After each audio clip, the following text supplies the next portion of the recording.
Good afternoon, good evening, and good morning. Welcome to The View from the Afternoon. This is the first ever solo episode, and basically what I'm going to be doing today is answering some questions that you guys asked probably 2 months ago now on Instagram, but these are staggered in their release. So yeah, I just put out saying, ask me anything that you want to know about me. I thought it'd be a good way to break the ice further for those of you that have firmly had your ice already broken. If you like this idea, if this is an interesting listen, then let us know who else you'd like to get on, because I'm sure each of the boys would be willing to jump on and do one of these. So I've got my mini eggs. I've got my Greg's latte from downstairs. Let's just jump into it. I've not vetted these questions. I've not looked at them, so hopefully I haven't asked anything inappropriate. Let's have a look. So the first one is from Tom Moorcroft, and he says, did you ever find out where the photo of Ricky Gervais holding the Guitar Hero came from? And the answer to that, sadly, is no. I've asked Rick many times, but obviously he's not responded because I'm just a small fry. There's a photo out there of Ricky Gervais holding a Guitar Hero boxed retail unit, like not the guitar, not the game, the full box, and he's holding it in the shape of a guitar, like in the style you'd hold a guitar, and he looks very awkward, and I'd just love to know why this photo exists. If you Google Ricky Gervais Guitar Hero, you'll be able to see it. Okay, up next we've got Jack McTie saying, most awkward interaction with a famous person. That's got to be with, what's his name now? Padge from Bullet for My Valentine. So I met Padge, lead guitar in Bullet for My Valentine at Bloodstock Festival last year. And normally I'm quite good meeting famous people because I think I know generally how to navigate a conversation like that. I think people have got time for you if you've got something somewhat meaningful to say. We get a lot of people that come up to us, and the ones that always stick in my mind are the ones that kind of, we appreciate anyone, of course, but I think if someone's got something particularly meaningful to say, it's a great interaction, and I think both sides enjoy it. So I've kind of learned, and I've kind of learned that way. And I went up to Padge, but the thing is, I wasn't too sure if it was him. So instead of going up and just saying something like, "I love the way you downpick Waking the Demon riff, like you must have like wrists of steel," something that shows, look, I'm just coming to pay my respects to a great guitarist of our generation. I wasn't sure if it was him, so I just went, "Are you Padge?" And he did what I do sometimes when people say, "Are you Rob?" And he just went, "No." And I was like, "I'm sure you are." He's like, "No, I'm not, mate." And he was. And then I kind of had this back and forth with him, like a bit of banter. He wasn't rude by any stretch, make no mistake, but I just dealt with it the wrong way. And then I said, "Well, if you are, I just want to say I think you're fantastic," and shook his hand. And I was like, "And if you're not, I'm really sorry." But, that'll just be like, that's just a shit way of communicating. And I think it's probably because I didn't have any prep time. Normally, 5 minutes worth of prep time, and I can go in and, say something meaningful to Healy or Simon or Ollie Sykes or even Josh from You Me at Six. Not the most famous person in the world, but yeah, this one, it just caught me off guard and I just fucked it. Next one is from Ashley Con 94. It says, "I'm from Skegness. You never ever come. Oh no, you ever going to come? Or have you ever been? Butlins and that." The answer is I've never been to Skeggy. I actually thought Skegness was outside the country because it's where so many people used to go on holiday. But no, I've never been. I'd love to go. 2022 now, and we do want to make like a fun, interesting TPD video at least once a month. So maybe Butlins is on the agenda. Daniel ML77 says, "Have you achieved everything you want in life? And if not, what else would you like to achieve?" I've achieved a lot of what I wanted to achieve. If you'd have asked me like when I was 20, what do you want to achieve by the time you're 30, which I'm almost 30, I'd probably say a lot of the stuff that I have achieved. With that in mind, it's a very fluid thing. I dreamed of having a flat in the city centre with a big view, and I've got that now, but it's not that important to me now. I dreamed of having 10,000 YouTube subscribers, and I've got 40,000, but it's not enough. So I'm obviously very grateful for everything I have got. I think what I want to achieve is I ultimately want to work for myself, and I particularly want to get Danny White out of his job because he hates it. So if I can make a living for myself first and foremost, and then for Danny, I think that's a tall order, but I don't think it's a million miles away. I think we're just maybe one hit away from that, like one smash hit on YouTube, one collaboration, one shout out away from that. But that's my goal ultimately, to not have to answer to anyone, work for myself, and to get Danny White out of his job. Obviously, I'd like all of us to be able to quit our jobs, but Dan's the one who's particularly unhappy, and I'd love to be able to lift him out of that situation and just say, you're in charge of your own shit now. I also love to run a festival. So GH and iBob77 says, what do you wish that you had footage of, but you don't since you started vlogging? So I guess biggest missed opportunity. And again, I haven't looked at these questions, but something springs to mind straight away, which is when we were in Hamburg in Germany in 2020, Matty Bridie was helping some people push a car that needed like a jump. And he was pushing this, it was like a Volkswagen Charan, I think, like the big people carrier. And as he pushed it, he slipped over and just fell straight on his face. And it was so funny. And it probably doesn't sound so funny when you're not actually there. But believe me, if we had that on camera, it'd be everyone's favourite moment from any vlog. Mark Fox says, what ideas do you have for the next merch drop? PS, can we get zipped hoodies? Zipped hoodies are a weird one. At the minute, I hate zipped hoodies, and I generally only want to produce something that I would wear. So to produce something that I actively dislike seems a bit disingenuous, but if enough people want it, obviously then that view will shift. I've got loads of ideas for merch. I've got loads of particularly ambitious ones that we just can't do at our size. I really want to do Blu-ray releases of Route 66 and Road to Nowhere, but Blu-ray replication and reproduction is so expensive that unless we could like guarantee like 300-400 sales, it wouldn't be cost effective to do. I'd like to do vinyl as well. Like we do a bit of music. Obviously, we don't take any of that seriously, but I think it would be really nice to immortalize that on wax. But again, really, really expensive to do unless you're going to shift numbers. So I think if we get bigger, we'll probably, I would challenge that some of the ideas that we've discussed, we probably have some of the highest quality, most interesting, unique YouTube merch out there. But it's relative to the size that we are. We've got to just stick to the old tees and the hoodies at the minute, and we're grateful with how well that goes. Another one from Mark Fox. He's asked a couple, but some of them are a bit boring, with respect, mate. So I'll just skip to this one from him, Mark Fox 985. Has anyone in the group properly fallen out before? Yeah, I guess depends what you mean by properly. Me and Dan clash quite a lot, but that's because we're always under each other's feet, and we're pretty much polar opposites as we've evolved and matured. I think it's testament that we're still friends because so many of our ideologies and viewpoints are so opposite.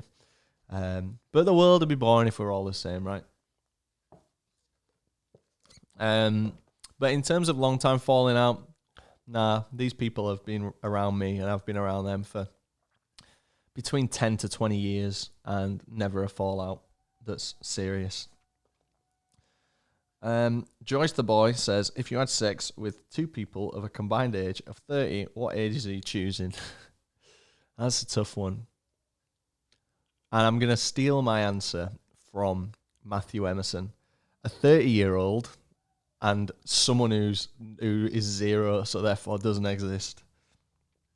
Alfie Clark says, best bar in Leeds. I'm a new student, need places to go. So it's not really a particularly student vibe, but I really like a Porto. I'm always in a Porto. The staff there are fantastic. The food menu's great. The drinks are fine. The music's great. The guy who does Piccadilly, Danny, he DJs at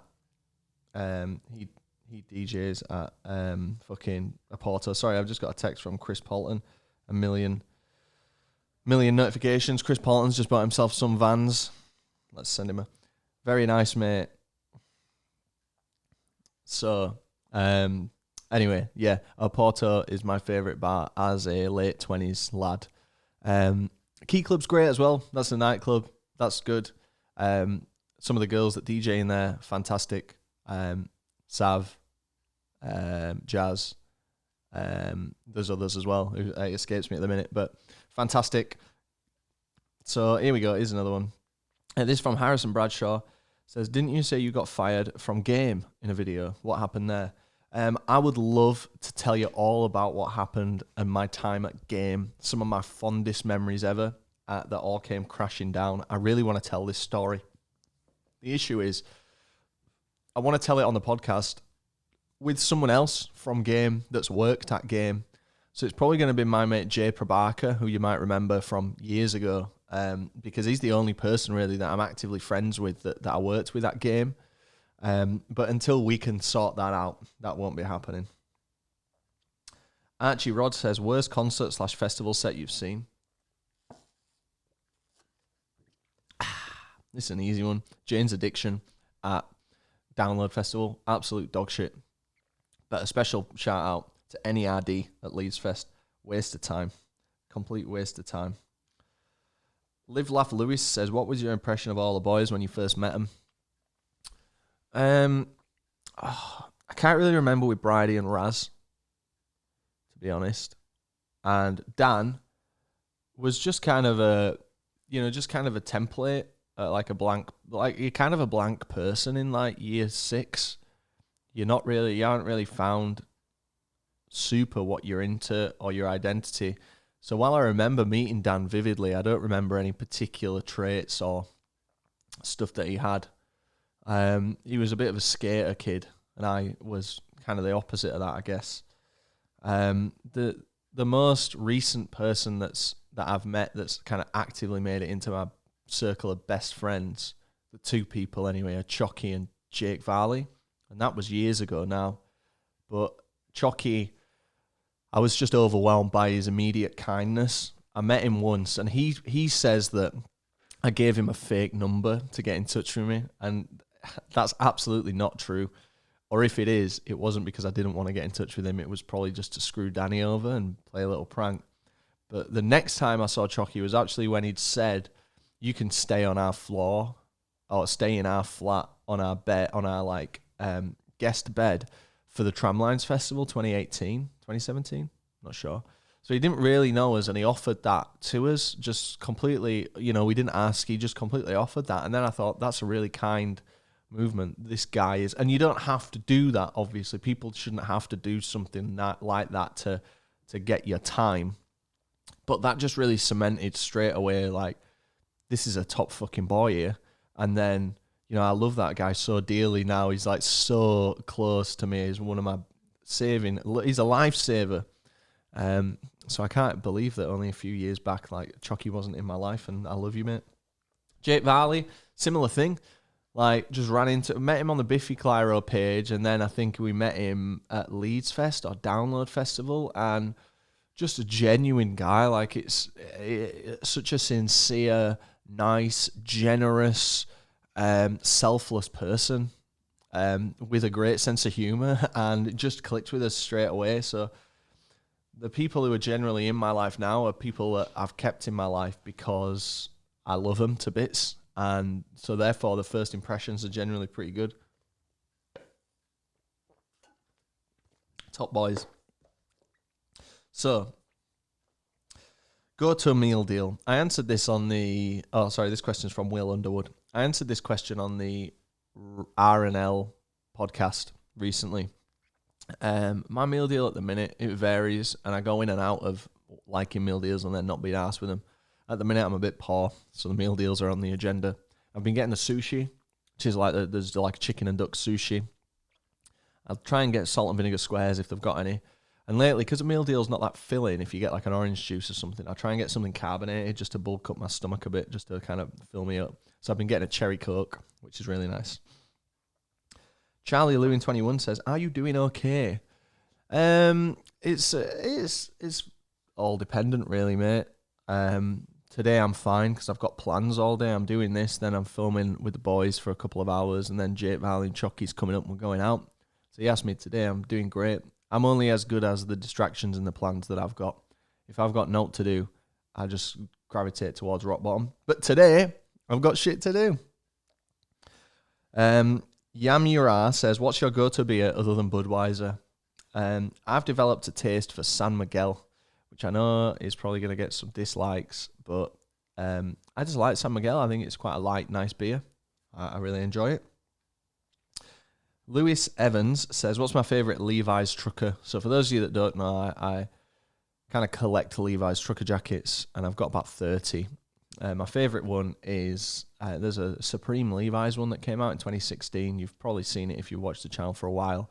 It's like a floral, light blue, pinky kind of really, really busy design, but really, I think it's really tasteful. And it's super unique and eye-catching, and I love that jacket. It's referred to internally as my special occasion jacket, and I've not worn it for probably 2 years now, just because I thought it's had too much wear. It's losing its speciality. We got one here from Lewis29_. It's fuck, marry, kill, Choc, Raz, and Mary. So thanks for that. Kill Mary straight away. And I would fuck Choc and marry Raz. Raz can probably sustain me best. If he's going to be my husband, then, you know, I want a man that's going to sustain me, and he's probably going to do that best. Choc's kind of got, I could close my eyes and pretend it's a woman's tits and shag him. And then Mary, obviously kill her. So Jordan Pomeroy says, apart from Route 66, what one thing about TPD are you most proud of? Video, experience, etc. Good question. I think the thing that makes me most proud is just the community, which is a bit of a cheesy answer, but like Jack mate just put up that thing that he always puts up where it's like, who wants to come on the podcast? And we have 10,000 followers on socials, right? Which isn't a lot in the grand scheme of things. But so many people were tagging us in that. And this isn't saying like we're going to go on it or anything necessarily, but like relative to our audience count, to our number, our viewers and our community are so passionate about what we do and so passionate about flying the flag. And I think it's one of the benefits of having a small but tight community. So I'm really proud of that. Waters9_2 says, Malta Weekender with Bring Me the Horizon. I don't think we're going to go to that, to be honest. We started conversation with them to see if, because we certainly weren't going to pay for it, not to sound pretentious, but I don't care enough to pay that much money for a band that I've seen 1,000 times. And that's my 30th birthday that weekend. So I either want to be doing something cool, like being accredited for that, or something completely like what I want to do. So if they end up kind of continuing the conversation and saying, yeah, we'll support you, I know we can make some amazing content there. And we'll go to that. But if not, there's two other things that I'm floating for that weekend. One is I want to go to Los Angeles, but that's a tall order, and I don't think the boys would come, or most of the boys. The other one is I think it would be quite good to do like an in-betweener style lads holiday, especially at 30, because it's just the wrong age to do it. Howard8139 says, where do you see the channel being in 10 years' time? To be honest, mate, either completely dormant or significantly sized. I don't think I've got the drive or the energy to carry it on for another 10 years this side of, you know, hundreds of thousands of subs. Just because the effort it takes. It's not about like that I want success. It's that unless this can truly become a viable source of income and full-time work for at least me and a couple of the other boys, it can't continue. We can't continue to deliver the style of content that you guys like. Do I think that'll happen? Maybe. Who knows? Who knows? Callum Flynn01 says the 3 best days of your life. Good question. Sefton Park Pilot. Such a great day. When we first flew into Los Angeles and we picked up our Jeep in 2018 and we were driving through downtown and I was looking at the buildings and I almost shed a tear, but I didn't because I was with the boys and they'd laugh at me. But that was a real, this is what I've waited for all my life kind of moment. And then, I don't know, a third. And if it doesn't spring straight to mind, I guess it's disingenuous. I could say Piccadilly, but we've done that 3 times now. So I don't know. Come back to me on that one. Alex Blanco says, how do you deal with feeling burnt out in regards to editing and creating content? Good question, mate. It's never so much the editing and creating content that burns me out. It's just juggling that with everything else in my life, which is why it's so important that I've set my sights on doing this as a legitimate source of income. Because then I don't think I would get burnt out. It's doing everything else in my life while then doing this. And, you know, on the slow weeks, it's maybe 5 to 10 hours work a week is this channel. But then on the heavy weeks, it's like more than 40 plus hours worth of work. And it's just not, that's when the burnout comes. So how do I deal with it? I guess I just don't. I just get burnt out and I just end up incredibly burnt out. And then I just continue to do that because that's the grind, right? We're a small creator. And if we want to achieve these things, then yeah, you're going to have to grind and you're going to have to be burnt out sometimes because nothing comes for free. Well, sometimes it comes a lot easier, but you know, we've got to work for what we achieve, and we do work incredibly hard. Some people say it's not really work that, Rob, because they see us like going out and getting pissed, and I appreciate where you're coming from, but you're just wrong. Ultimately, it's a lot of hard work. I don't know most people understand and appreciate that, but it's just got to be done. Rome weren't built in a day, and it was probably hard to build Rome. Liam McCarr says, anything you regret uploading? Yeah, you can probably guess what this is. It's the footage of us in Scotland on the NC 500 with the dumping out the toilet. Purely a consequence of burnout. No one, not one of us, every one of us we'll all like point and blame. Every one of us is equally to blame for that happening.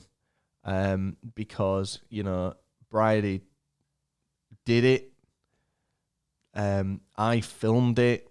The boys partook in it. I edited it. It made like the 5 to 10 pass edit scheme that I run on.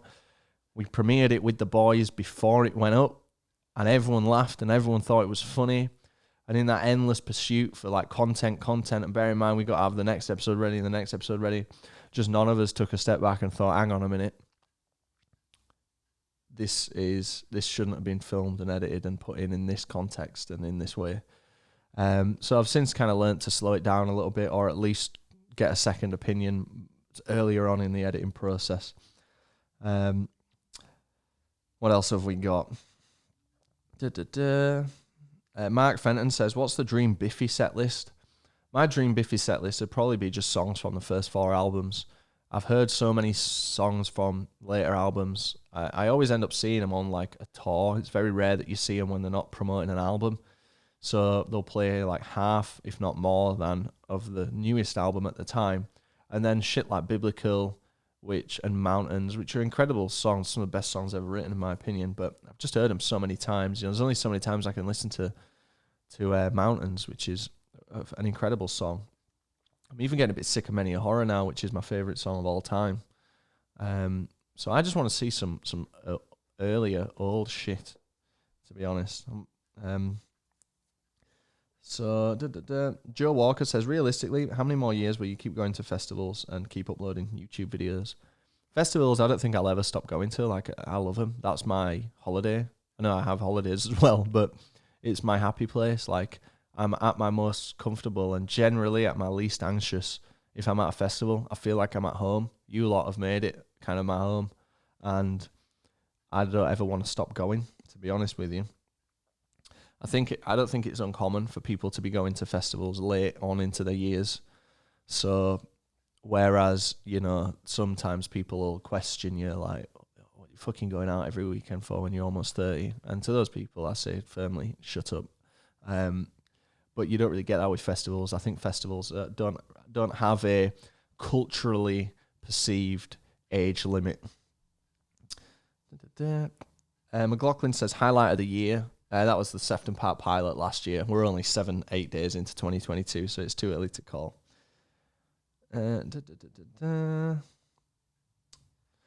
Matthew Walker says, what drew you to making videos with your mates the way you do? The reason that I make videos is because I love being creative.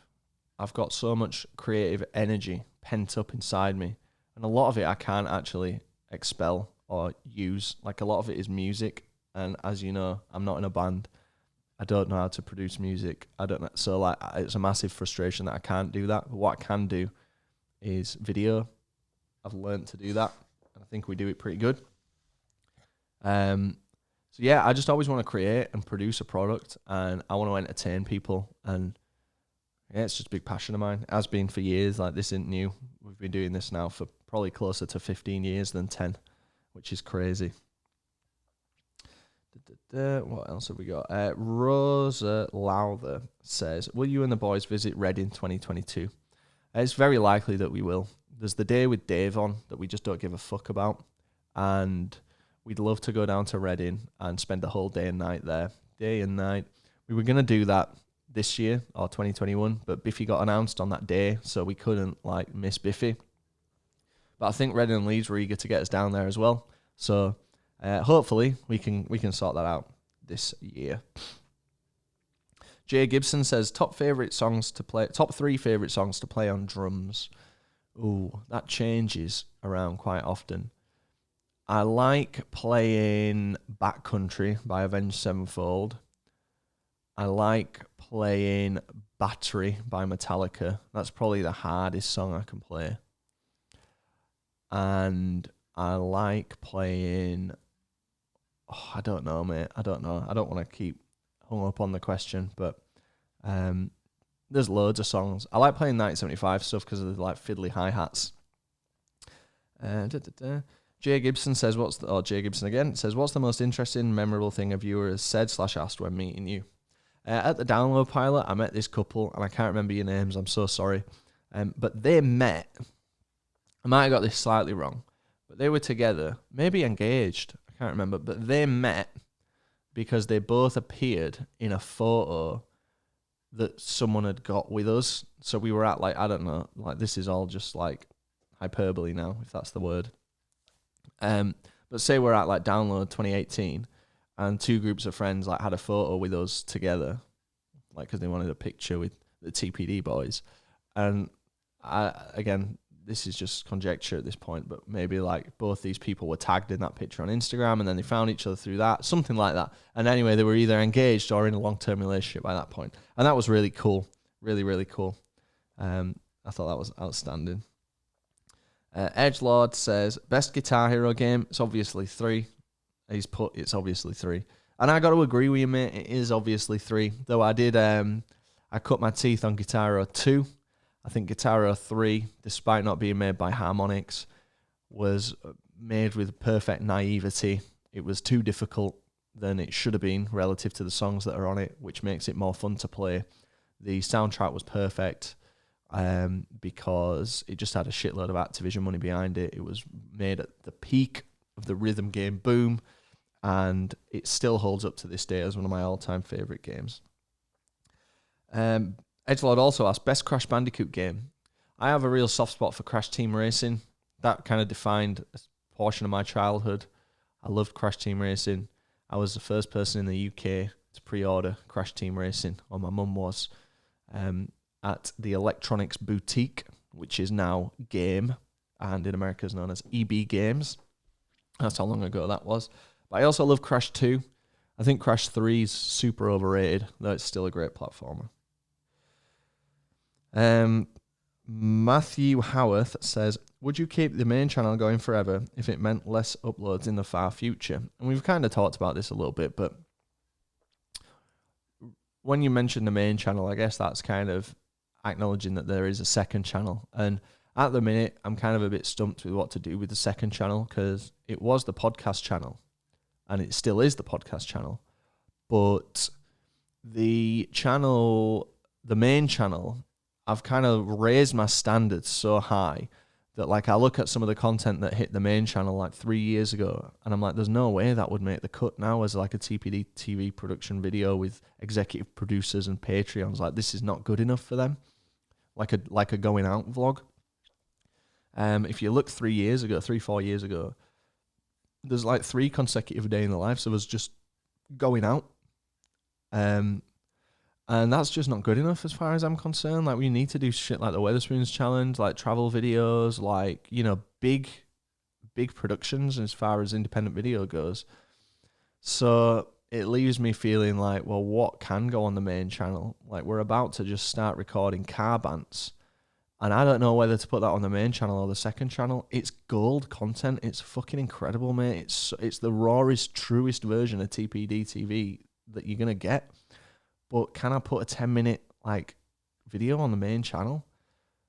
I don't know. I'm having a bit of a crisis. I know what you guys will say. You'll say, it don't matter, just upload anything you can, but it's just not satisfying as a creator. And if I go out, I can't just produce like a 10-minute day in the life. I just can't. It's just not the quality that you've come to expect. Cesar Lopez 456 says, talk about Glastonbury. Okay. I really want to go to Glastonbury. I'm pretty sure we could get accredited because I think over half the fucking population there, as in the people that are at Glasgow, go on an accreditation pass. So I don't think that'd be hard. I think we've got the kind of resume at the minute to do that. So we certainly will try and go. We've tried to buy tickets twice before and failed, but it's never been particularly upsetting because the thing with festivals is, for us, like, there's never a fear of missing out if you've not been. Like, if we missed Leeds, or when I missed Tramlines last year, it was like gutting. But if I'd never been, I won't give a fuck. So because I've never been to Glasgow, I don't really care about missing it. The one thing people say is, oh, you haven't experienced festivals till you've gone to Glasgow. Like, oh, you'll love Glasgow. Like, I can tell you now, it won't be, I won't think it's as good as everyone thinks. I think it will. I don't really think it's my style at all. But I've not been, so let's give it a whirl next time. Let's keep going down let's keep going down the list of questions. Danny C 1995 says 3 bands who are no longer together that you wish you could see live. The Beatles, which is a basic bitch answer, but it's one of the answers, so deal with it. Who else is split up? Kids in Glass Houses should get back together. I mean, if I had more time to consider this question, they certainly wouldn't be on the list. But if anyone remembers Kids in Glass Houses, they were fucking amazing, man. They were so sick. Yeah, I can't really think of any more of those ones, really. Archie Kingham 2020 says, who's the better AC/DC vocalist, Bon Scott or Brian Johnson? Controversially, I got to say Brian Johnson is the best of the two. I know Bon Scott's beloved by the hardcore AC/DC fans. My dad was a big fan of Bon Scott. For those of you that don't know, AC/DC vocalist Bon Scott died after, I want to say, 3 or 4 albums. And then, instead of quitting, they found Brian Johnson, who's been their singer since Back in Black. And he's been the signature AC/DC sound, along with, obviously, Angus's guitar. I think Brian Johnson is such a great guy. I'd love to sit down and have a chat with him. I think I could have a really meaningful chat with him. And what I mean there is I think he would give me the time. Like, I think he'd give anyone the time. He seems like a really humble, really honest, really nice, genuine working man. And I know that's not what you're asking.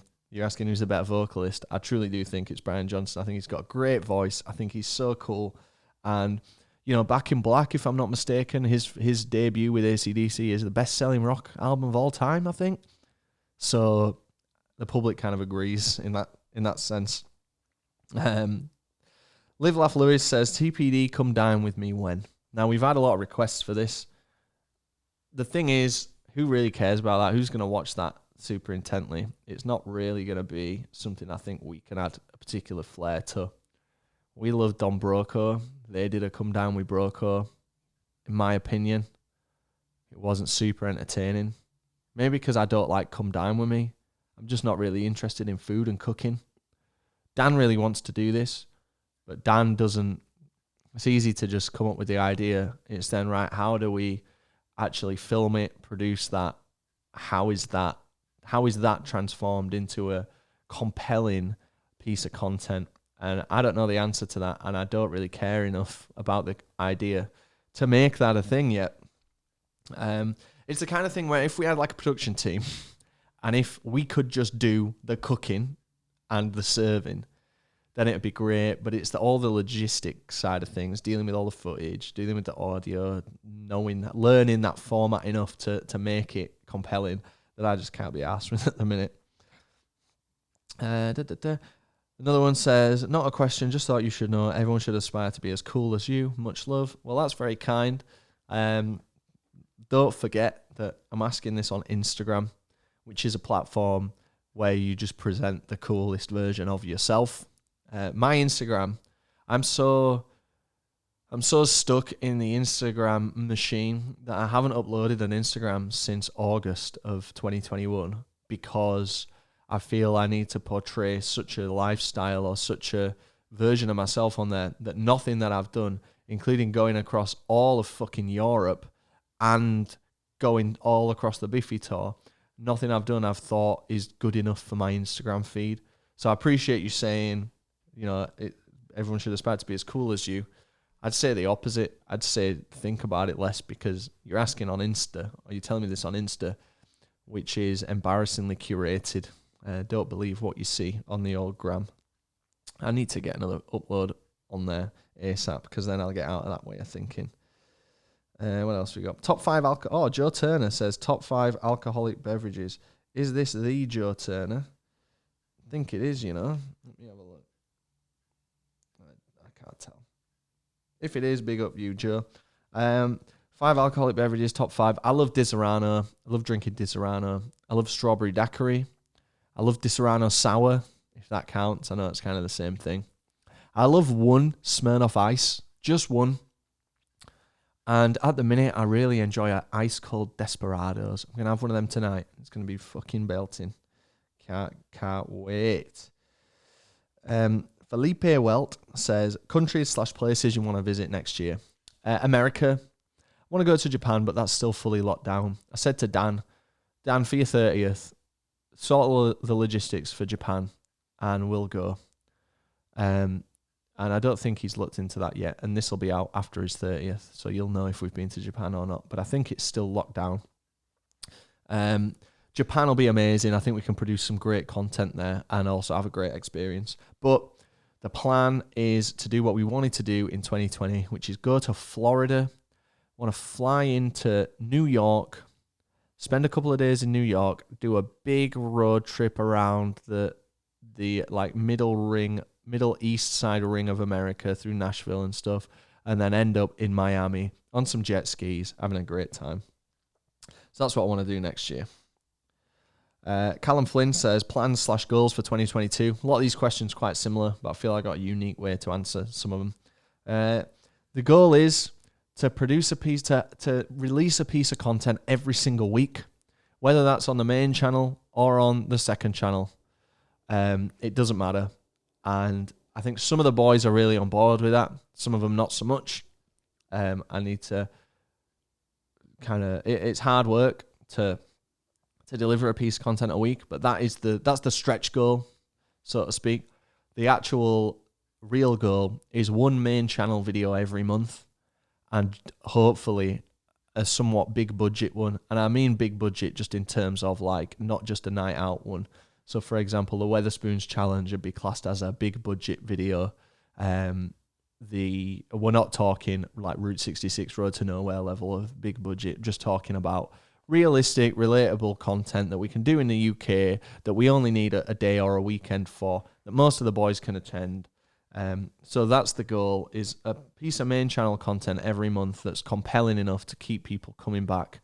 And I'd love to be able to keep the current audience satisfied with one piece of content every week. That could be a podcast, that could be a main channel video, it could be a live stream, it could be a second channel random video like the one we did on Razzy's car. King Coin says, what was your favourite memory from the America road trip that never made the final cut? If we're talking America road trip, I guess that's Route 66, isn't it? We've only done one America road trip, which is quite sad. Also very fortunate that we got to do one. Memory from that we cut out. I wish that you could have seen us buying the Post Malone tickets from the tout. I wish we had video footage of that. Obviously, if we even tried to video record that, because the guy was a scammer, it turns out he just smacked that phone right out of our fucking hand. But that was hilarious. We laugh about and reference that all the time. And me asking a tout on the street if cash was okay as a method of payment for his fake tickets was fucking hilarious. Fucking hilarious. Harry Parsons asked my dream job. Dream job is to work for myself doing this or helping other people do this. I just want to work on my own terms. I'm almost 30, so I'm having a bit of crisis. I just want to be my own boss, be in charge, and have my own productivity and my own proactivity rewarded with financial stability, if you will. Ben Hall says top 5 albums ever.